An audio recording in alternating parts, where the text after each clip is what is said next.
On the way to San Jose Motor Parts kasi bibili ako ng chain lubricant.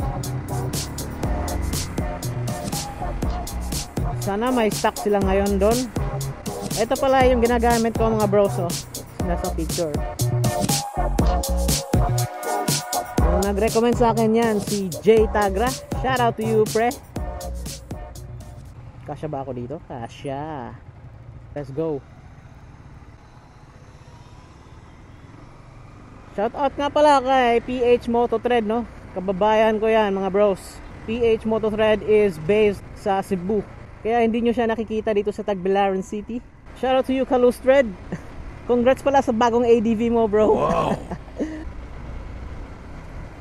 So yung San Jose Motor Parts is located sa gilid lang ng Marcela, Plaza Marcela to be exact. I think some of you bros knows this place kasi sikat din tong ano na to shop na to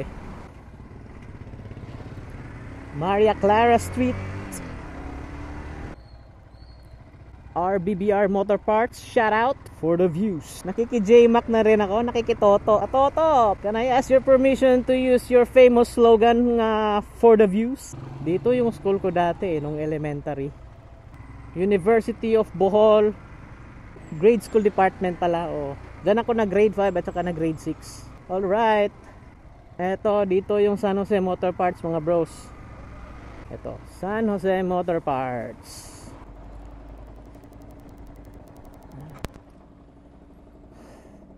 Bigwento din sila dito ng mga gulong mga bros. Kung nahanap kayo marami dito.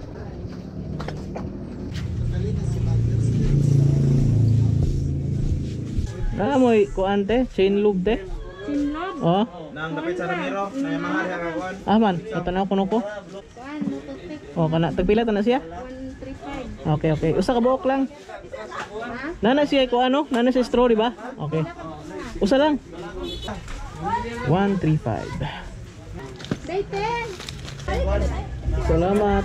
Ayan mga bros, ito yung nabili natin, no. Chain lube Mototech 135 lang.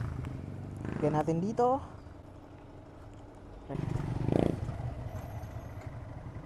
Okay mga bros, nakabili na tayo ng ating chain lube.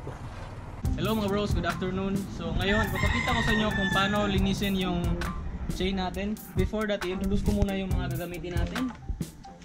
Itong gas, pangtanggal ng mga dumi sa chain natin. Itong chain lube, Mototech, mabibili sa San Jose Motor Parts, dun sa video natin kanina. Isang toothbrush na hindi na ginagamit para pang linis ng ating chain. Ayun, naka-set up na yung motor natin. So, patingin mo friends yung wala kasi tayong center stand, kaya yung ginamit natin is not ng Miracle Fruit, DIY ito. Unang gagawin natin mga bros, isprayhan natin yung ating kadena gamit ang ating gas or kerosene para lumambot yung carbon deposits, mga kalawang at dumi.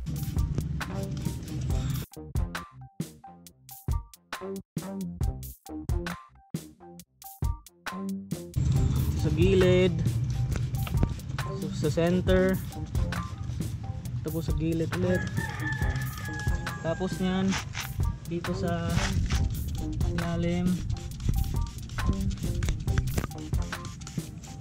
So I suggest na bibili kayo ng ganito para mas mabilis yung trabaho nyo.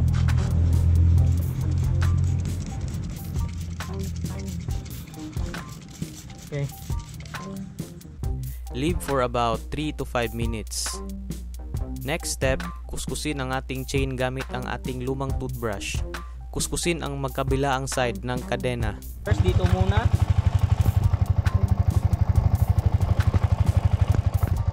Tapos sa gilid. Dito na side.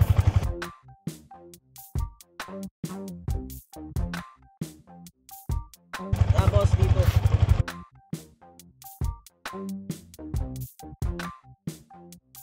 Matapos mabrush ang lahat ng sulok at magkabilaang side, mag-spray tayo ulit dito sa buong parte ng sprocket at kadena para matanggal yung mga kalawang, dumi at yung mga carbon deposits.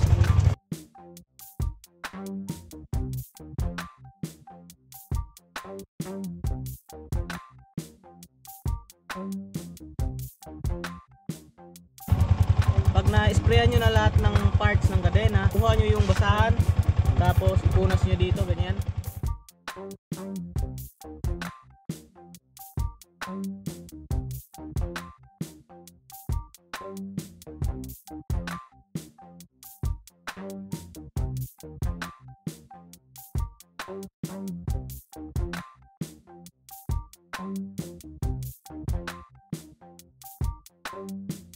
So yan mga bros, no, ito yung epekto ng ginawa natin with the power of gas. So kung hindi pa rin natanggal yung mga dumi sa kadena nyo, ulitin nyo lang yung first step na pag-spray at saka yung pag-brush ng kadena. Okay mga bros, so tingnan nyo, nalinis na yung ano natin, yung chain natin. So ngayon, applyan natin to ng chain lube by Mototech. So before you using it, just shake it. Tapos ang kagandahan kasi dito mga bros, meron na siyang straw para hindi ano yung pag-spray nyo. So just insert it here like this, so easy. Yan. First dito muna natin i-apply, dito na part. So paikutin natin.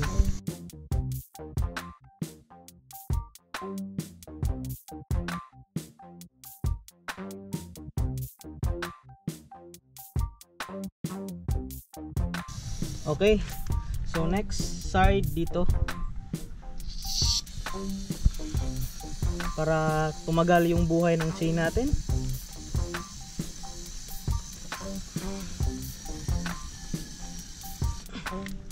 Next is dito na side.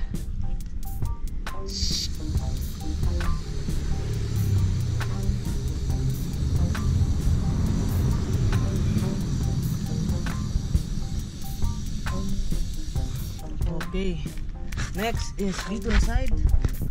Same lang yung pattern katulad ng pag-brush ko ng kadena.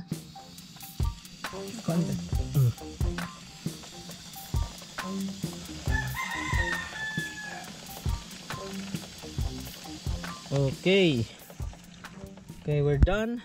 Okay mga bro, so tapos na tayong maglinis ng kadena. So ganito po yung mangyayari pag na-sprayan nyo ng chain lube na Mototech. Parang foamy siya, pero normal lang yan. So yung gagawin natin dyan, pababayaan muna natin ng mga 5 minutes para ma-absorb yung chain lube sa chain natin. Actually yung ginagawa ko dito, bago ko maganito, nililinis ko muna yung motor. Pero for the sake of vlog, purihan ko na lang para matapos na tong vlog na to. So mamaya baka linilisin ko yung motor kasi tingnan nyo ang dumi na. Okay, so that's it mga bros, no. I hope may natutunan kayo. Huwag nyo kalimutan mag-like, share, at subscribe. At saka please support naman po sa mga kasama ko sa Bohol Moto Vloggers. Ilalagay ko na lang yung mga link description. So hanggang doon lang po yung vlog natin. So I hope may natutunan kayo. This is Burj Khalifa signing off. Ride safe and peace out baby.